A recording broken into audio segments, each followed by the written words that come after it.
Good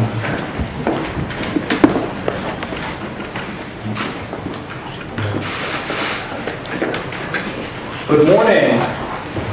Good morning to Nobel Forum and this press conference for the announcement of this year's Nobel Prize in Physiology or Medicine.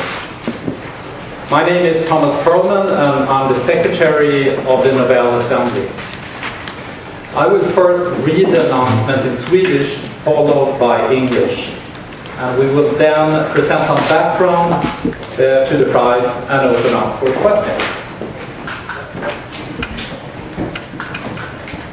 Nobelförsamlingen vid Karolinska institutet har idag beslutat att Nobelpriset i fysiologi eller medicin år 2017 ska delas lika mellan Jeffrey C.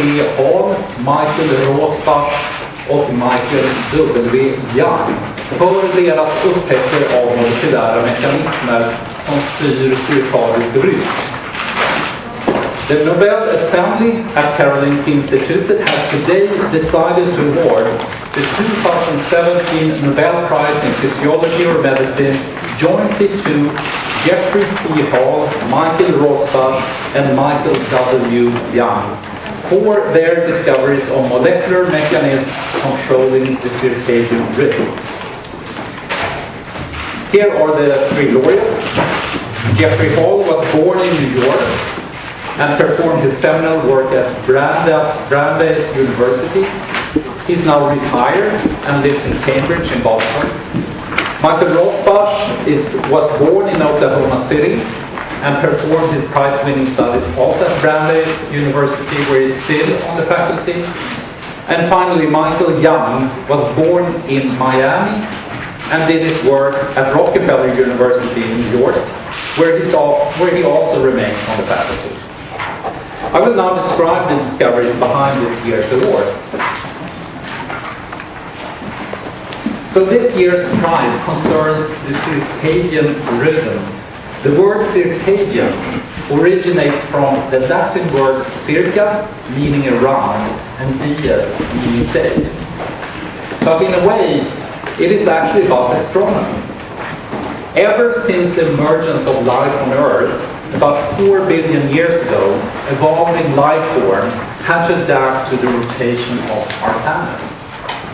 This ability to prepare for the regular daily fluctuations is crucial for all life forms. But how is this possible? This year's Nobel laureates have been studying this fundamental problem and solved the mystery of how an inner clock in most of our cells in our bodies can anticipate daily fluctuations between night and day to optimize our behavior and physiology. This existence of an inner clock was first described already in the 18th century. The French astronomer de Meuron studied the mimosa plant that opens its leaves towards the sun during day but closes at dusk. De Meuron asked what would happen if the plant was exposed to constant darkness.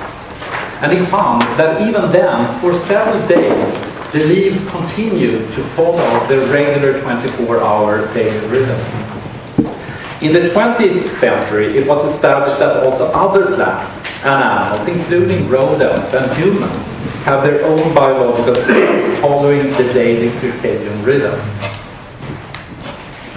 Studies of the clock in fruit flies show that many different behaviors are controlled by the clock. Fruit flies are really excellent model organisms for studies of genetics, and in the 1970s, a mutation that affected the fly's daily rhythm was identified.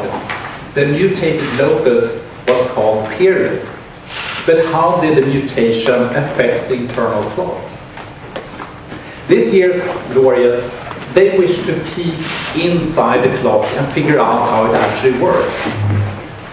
A first breakthrough came in 1984 when Jeff Hall, in collaboration with Michael Rosbach and Michael Young working independently, were able to isolate the period gene. Now the scientists could begin to disentangle the cellular wheels and cogs of the clock machinery. Jeff Hall and Michael Rosbach showed that the period protein itself was cycling and peaked during night and was low during day. In 1990, they showed that the period mRNA also oscillated, as shown on this slide, and accumulated several hours before the period protein.